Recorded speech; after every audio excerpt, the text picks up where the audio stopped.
राजनीति विज्ञान की कक्षा में बीए पार्ट 3 के सभी विद्यार्थियों का स्वागत है। आज हम बात कर रहे हैं लास्ट की, जो हमने पूर्व में इनके काफी विचार देखे। इनका इंट्रोडक्शन हमने पूरा जाना था कि लास्ट की के जो बुक्स वगैरह है उनके बारे में हमने देखा था। उसी क्रम में आज हम आगे जानते हैं कि राजनीति विज्ञान में जो लास्की के प्रमुख विचार थे वो क्या क्या रहे हैं।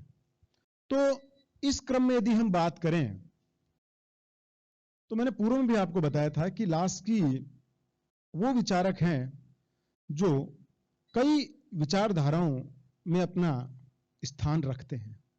बहुलवाद में भी लास्की को आप देखेंगे तो अधिकार, स्वतंत्रता, न्याय, इनमें भी आप इनके और स्वरूप जब आप देखते हैं लास्की का तो आपको कई तरीके से आपको दिखाई देगा इनका स्वरूप कि इन्होंने कोई ऐसा नहीं है कि एक चीज, जैसे मान लीजिए अपन अधिकारों की बात करें तो हम देखेंगे कि उनके अधिकारों पर आपको दोनों विचारधाराओं का प्रभाव दिखाई देता है। दोनों विचारधाराओं का मतलब कि जहां वो उदारवादी विचारधारा से सहमत हैं, व्यक्तिवादी उदारवादी विचारधारा से सहमत हैं, लेकिन साथ ही समाजवादी विचारधारा का भी आपको उसमें प्रभाव दिखाई देता है। तो उन्होंने जो एक व्यावहारिक थॉट्स जिसको बोलते हैं, व्यावहारिक जो सिद्धांत है, उनकी बात की है कि न कि केवल इस बात पर अड़ गए कि नहीं जो ये चीज है केवल यही सही है। उनको लगा कि इस विचारधारा में इतना सही है तो उन्होंने वो उतना अपनाया है। उन्हें लग रहा है कि ये इस विचारधारा में ये पार्ट ठीक है तो उन्होंने उस विचारधारा से वो पार्ट भी लिया है। तो आप देखेंगे तो अपन जब इन विभिन्न विचारों को हम देखेंगे तो आप जान पाओगे कि लास्की के जो विचार हैं विशुद्ध रूप से यदि हम देखें तो आज यदि हम बात करें सबसे पहले लास्की अधिकारों के बारे में क्या कहते हैं, ठीक है ना। ये प्रश्न आपके बीए पार्ट 3 में 2 नंबर का भी आता है, बड़े प्रश्न भी आते हैं। आप जब एमए पॉलिटिकल साइंस में करके नेट वगैरह के एग्जाम देंगे तब उस समय भी आएंगे। अधिकारों की लास्की के विचारों की वर्तमान में प्रासंगिकता, यदि आप पॉलिटिकल साइंस सब्जेक्ट रखते हैं यूपीएससी वगैरह में तो वहां भी आपको ये प्रश्न देखने को मिलेंगे। तो हम बात करें, देखिए लास्की का, इसीलिए मैं कह रहा हूं कि लास्की राजनीतिक विचारकों में उनके कई विचार ऐसे हैं जो आपको जब आप नेट के एग्जाम में बैठेंगे या भविष्य में कई बच्चे जब आप सेकंड ग्रेड या फर्स्ट ग्रेड स्कूल लेक्चर वगैरह एग्जाम देंगे बीएड करने के बाद में, तो उस समय आपको इन विचारों को बड़ा ऑब्जेक्टिव तरीके से भी आपको इनको अच्छे से पढ़ना पड़ेगा। तो मैं आपसे बार बार ये कहता हूं कि हम उस समय पढ़ें तो उस समय केवल हमारा एक रिवीजन करते ही हमें सारी चीज याद आ जाए। आप इस तरीके से अभी पढ़िए, अभी उनके नोट्स बनाइए, तो आप इनको वस्तुपरक भी तैयार करिए, ऑब्जेक्टिव्स भी तैयार करिए और आप इनको डिस्क्रिप्टिव भी तैयार करिए, वर्णनात्मक हिसाब से भी तैयार करिए। तो हम अभी बात करते हैं लास्की के अधिकारों के बारे में। तो सबसे पहले तो हम जाने कि अधिकारों की जो परिभाषा दी है वो लास्की ने क्या दी है। तो आप में से अधिकांश विद्यार्थी जिन्होंने पूर्व में भी अधिकार का कंसेप्ट पढ़ा है बीए पार्ट 1 में या 11th और 12th में भी, तो वहां भी आपने जाना है कि अधिकार किसे कहते हैं। तो लास्की के अनुसार हम देखें अधिकार क्या है। लास्की कहते हैं कि हर व्यक्ति को अपने व्यक्तित्व के विकास के लिए कुछ बाह्य और भौतिक परिस्थितियों की आवश्यकता होती है। आंतरिक रूप से तो व्यक्ति स्वयं, जिनको हम कहते हैं कि सॉफ्ट स्किल्स और हार्ड स्किल्स आपने पढ़ा है कई बार, तो अंदर की चीजें जो आपकी आत्मिक चीजें, जो आंतरिक चीजें, वो तो व्यक्ति स्वयं डेवलप करता है, लेकिन उन डेवलपमेंट के लिए उसे जो बाह्य परिवेश की आवश्यकता है, उसे भौतिक कुछ ऐसे एनवायरमेंट की आवश्यकता है, उसे ऐसा पर्यावरण चाहिए जिसमें वह अपने व्यक्तित्व का पूर्ण विकास कर सके। यही परिस्थितियां वो कहता है कि अधिकार है। समझ गए आप इस चीज को। तो व्यक्ति को अपने, एक तरीके से आप कह सकते हैं कि सर्वोत्तम व्यक्तित्व के विकास के लिए व्यक्ति को कुछ परिस्थितियों की आवश्यकता होती है। वे बाह्य परिस्थितियां, भौतिक परिस्थितियां जो राज्य उन्हें उपलब्ध कराता है, तो इन जिनके अभाव में व्यक्ति अपना सर्वोत्तम विकास नहीं कर सकता, वो सारी परिस्थितियां क्या कहलाती है, वो अधिकार हैं। उन अधिकारों के बिना व्यक्ति, तो लास्की का सीधा सा अर्थ है कि लास्की अधिकारों पे बहुत बल देता है। लास्की कहता है कि यदि व्यक्ति को अपने व्यक्तित्व का सर्वोत्तम विकास करना है तो उसे अधिकारों की आवश्यकता पड़ेगी। बिना अधिकारों के व्यक्ति अपना सर्वोत्तम पर्सनालिटी डेवलपमेंट नहीं कर सकता। उसे अपने जितनी भी जो उसकी चीजें हैं, जो स्किल्स है, जो वैल्यूज हैं, उनको वह लागू नहीं कर पाएगा। क्लियर है चीज? तो यहां ये तो होगी लास्की के अधिकार की परिभाषा। अब मैंने आपको पूर्व में बताया था कि लास्की के यदि हम अधिकार को देखें तो लास्की के अधिकारों में आपको दो तरह की, दोनों विचारधाराओं का एक मिक्स स्वरूप दिखाई देता है। अर्थात व्यक्तिवादी, उदारवादी, मतलब व्यक्ति के लिए क्या क्या अधिकार हैं, तो व्यक्तिवादी थ्योरी के भी वो बहुत नजदीक है, उदारवादी थ्योरी के नजदीक है, लेकिन साथ में उसने व्यक्ति के डेवलपमेंट के साथ समाज को भी अपने अधिकारों के सिद्धांत में इन्वॉल्व किया है। समझ गए आप इस चीज को? वह कहता है कि व्यक्ति को अधिकार जो मिलते हैं या जो अधिकारों का व्यक्ति उपभोग करता है, उन अधिकारों के पीछे एक बहुत बड़ा जो कारण है वह है सामाजिक हित। हर व्यक्ति उन अधिकारों को जिनमें संपूर्ण सामाजिक हित से जुड़े हुए हो, ऐसा नहीं कि आपका कोई व्यक्तिगत हित है या आपका कोई व्यक्तिगत अधिकार अन्यों के अधिकारों में या अन्य जो सामान्य हित है उसके विपरीत है, उस स्थिति में लास्की उसे अधिकारों की श्रेणी में नहीं मानता है। अर्थात कोई विशेष अधिकार को वह नहीं मानता है। समझ गए आप इस चीज को? वह उन्हीं अधिकारों को मानता है जिन अधिकारों में संपूर्ण समाज हित, सोशल वेलफेयर के लिए जो परिस्थितियां आवश्यक है, जिनमें प्रत्येक व्यक्ति, जिनमें एक आप कह सकते हैं कि जिनमें किसी व्यक्ति का नुकसान नहीं है, उस तरह की, ऐसा नहीं कि कुछ व्यक्तियों को ऐसे अधिकार दे दिए जाएं कि उनमें वो अन्य व्यक्तियों के उनकी लिबर्टी प्रभावित हो रही हो या अन्य व्यक्तियों का उनसे जो व्यक्तित्व के विकास में बाधाएं उत्पन्न होती है, तो ऐसी स्थिति में लास्की उनको स्वीकार नहीं करता है। तो लास्की, आप कह सकते हैं कि लास्की का जो अधिकारों की अवधारणा है उसमें सबसे पहली चीज ये है कि सोशल वेलफेयर, सामाजिक हित, जिस समाज में व्यक्ति रहता है उसकी प्रधानता उसने रखी है, उसे सर्वोपरि स्थान दिया है। क्लियर है चीज? अब देखिए दूसरी बात करें कि अधिकार से संबंधित कई प्रकार की विचारधाराएं आपने पढ़ी है। अधिकारों का प्राकृतिक सिद्धांत आपने पढ़ा है, नेचुरल जो थ्योरी है राइट्स की, वो आपने पूर्व में पढ़ी है। वो कहते हैं कि व्यक्ति को जन्म के साथ ही अधिकार मिलते हैं और इन अधिकारों को कोई छीन नहीं सकता है। ठीक है?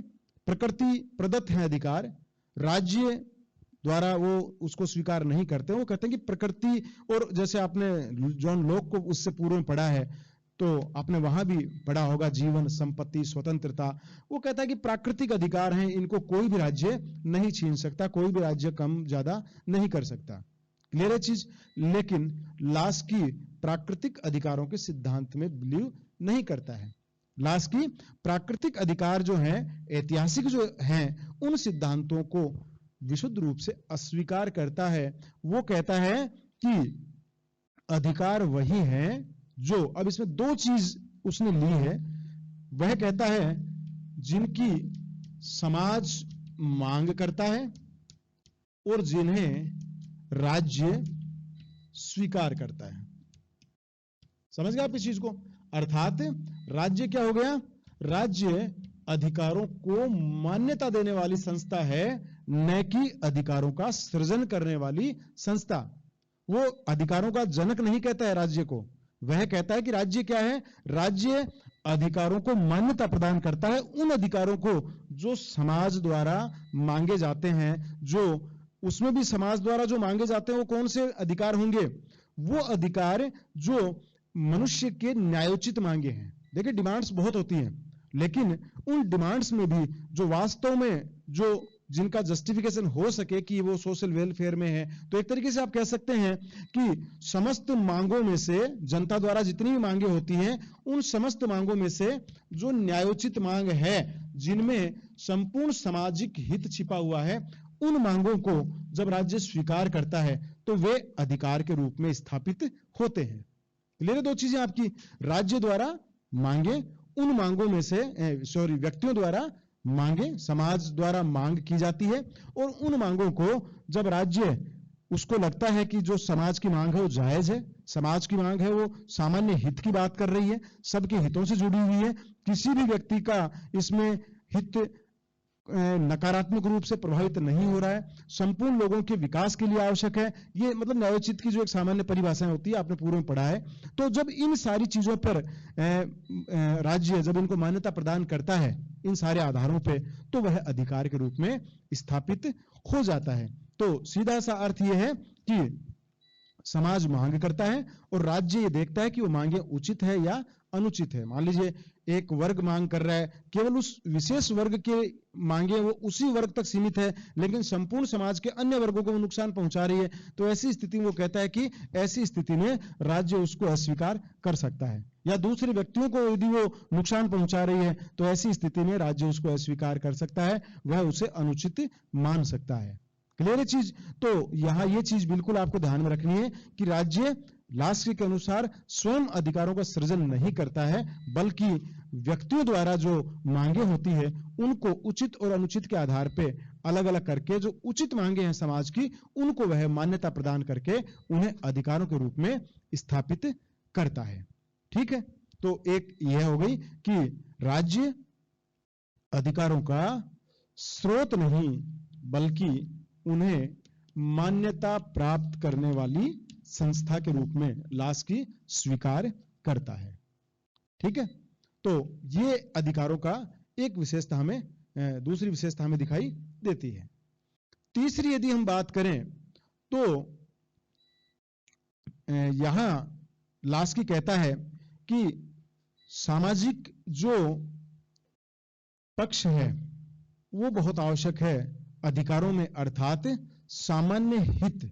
ये आप अगली विशेषता जोड़ेंगे कि सामान्य जो हित होते हैं ये बड़े इंपॉर्टेंट हैं। समाज के जो सामान्य हित हैं उनका बहुत बड़ी उनकी भूमिका होती है किसी भी अधिकारों की मान्यता देने में। राज्य उन अधिकारों को, राज्य कभी, समझ गए आप, सामान्य हित का मतलब सामान्य आप समझ लीजिए कि वो अमीर और गरीब दोनों का समान विकास करते हो, दोनों के लिए समान रूप से लागू हो, उनके लिए अधिकार सभी के लिए, उसका सीधा सा अर्थ है कि सभी व्यक्तियों के लिए अधिकार महत्वपूर्ण हैं। ठीक है ना? क्योंकि इक्वल इंपॉर्टेंस है राइट्स की समाज के सभी वर्गों के लिए। ठीक है? तो ऐसा नहीं हो कि एक तरीके से आप कह सकते हैं कि यहां विशेषाधिकारों का एक विरोध वह कर रहा है।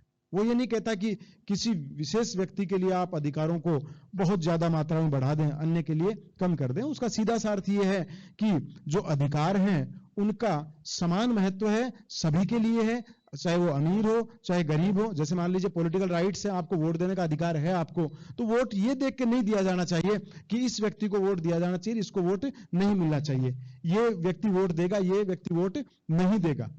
हाँ, वही बात आ गई कि यदि कोई लॉजिकली कोई ऐसा कारण है, मान लीजिए कोई गंभीरतम अपराधी है, राष्ट्रद्रोही है, ऐसी स्थिति में जो बिलीव ही नहीं करता उस चीज के अंदर और घोषित हो चुका है, उसका अपराध साबित हो चुका है, तो ऐसी स्थितियों में राज्य उनके बारे में सोच सकता है। इसकी बात भी अपन आगे करेंगे कि जो लास्ट की है वह अधिकारों को, ऐसा भी नहीं है कि वो मानता है कि अधिकार जैसा लिखा गया वैसा का वैसा सबके लिए, अधिकार उन्हीं को दिए जाएंगे जो अधिकारों का सम्मान करते हैं।